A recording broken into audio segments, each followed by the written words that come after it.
Halo, assalamualaikum. Jumpa lagi dengan Anu Channel. Ini kelanjutan pembuatan dari pupuk kompos padat kemarin dari hasil sisa pembuangan air lindi ya. Ini setelah 2 hari saya jemur sudah lumayan kering ini.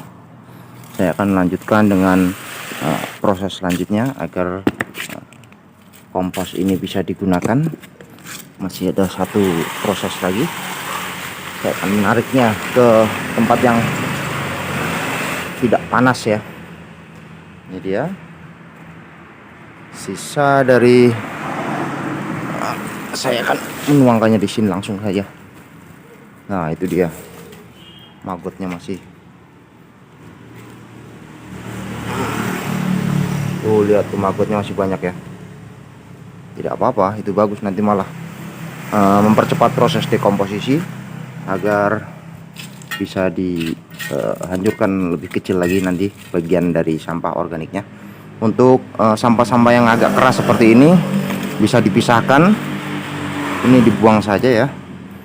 Ini karena waktu itu saya memasukkan batang jagung, ada biji dari buah mangga. Namun bagian yang lain saya campurkan saja di sini. Ini juga ada biji dari buah mangga, saya pisahkan saja.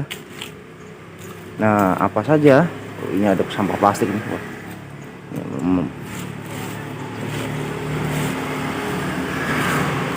Nah, oke. Selanjutnya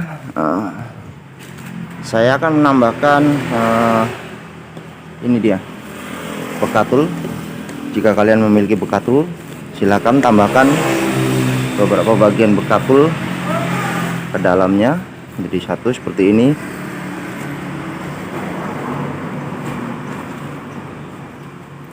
Ya, sedikit saja, tidak perlu banyak-banyak. Tapi jika kalian punya stok banyak bekatul atau dedak tadi ya, bisa gunakan banyak juga tidak apa-apa. Oke, setelah ini kemudian kita aduk-aduk.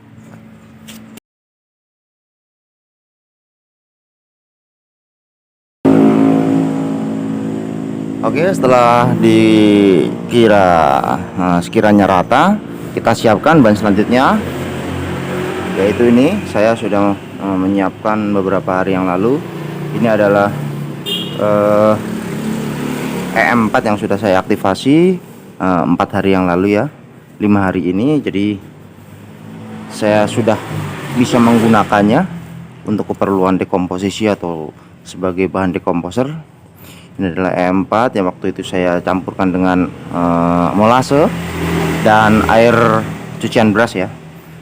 Untuk penggunaan EM4 yang sudah diaktifasi ini, kita bisa menggunakan dengan sangat irit, yaitu dengan perbandingan 5 mili EM4 ini dicampur dengan 1 liter air sumur ya, air bersih.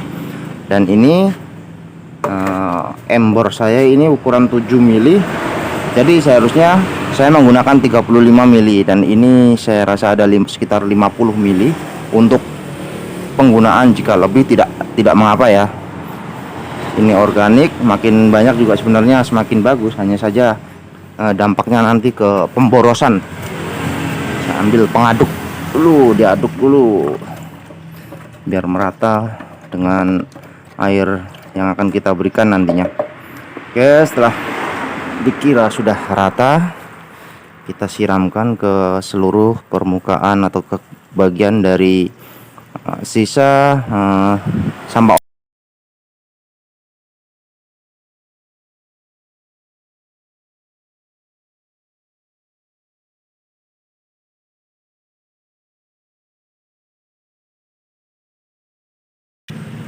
Dan untuk sisa air dekomposernya ini bisa kita tuangkan semuanya ke dalam karung. Setelah itu kita ikat dan kita simpan, biarkan sekitar 1 bulan atau 2 bulan. Nanti kita cek ulang lagi apakah sudah terdekomposisi dengan.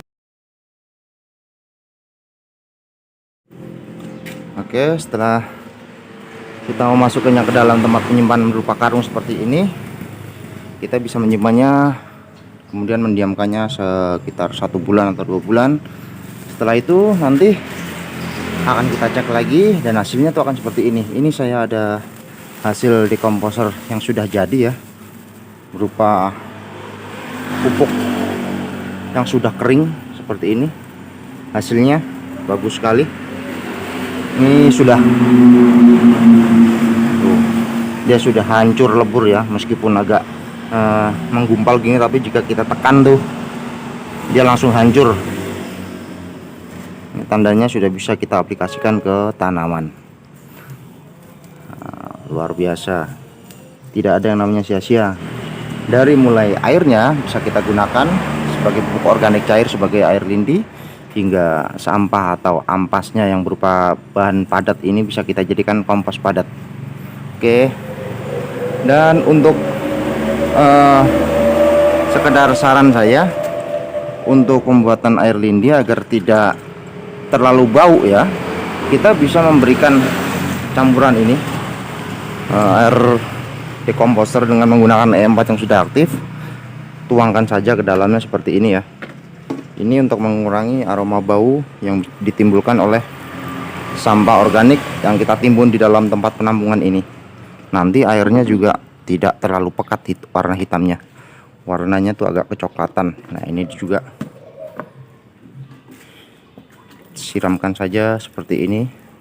Ini sangat membantu dalam mendengkomposisi bahan-bahan organik yang kita simpan di dalam tempat penampungan ini. Nah, ini masih sedikit karena kemarin baru saya kuras ya.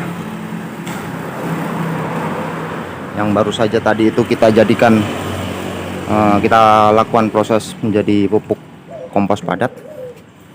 Nanti juga seterusnya seperti itu. Jika sudah penuh, kita akan mengurasnya, menjemurnya 1 atau 2 hari.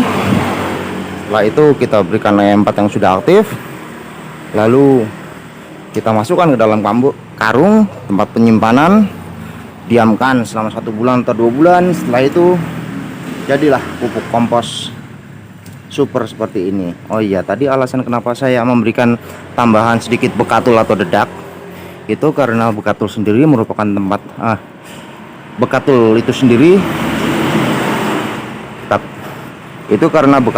sendiri merupakan makanan dari mikroorganisme ya. Jadi dia bisa tetap bertahan hidup di situ dengan cara kita beri makan berupa karbohidrat yang terkandung di dalam bekatul atau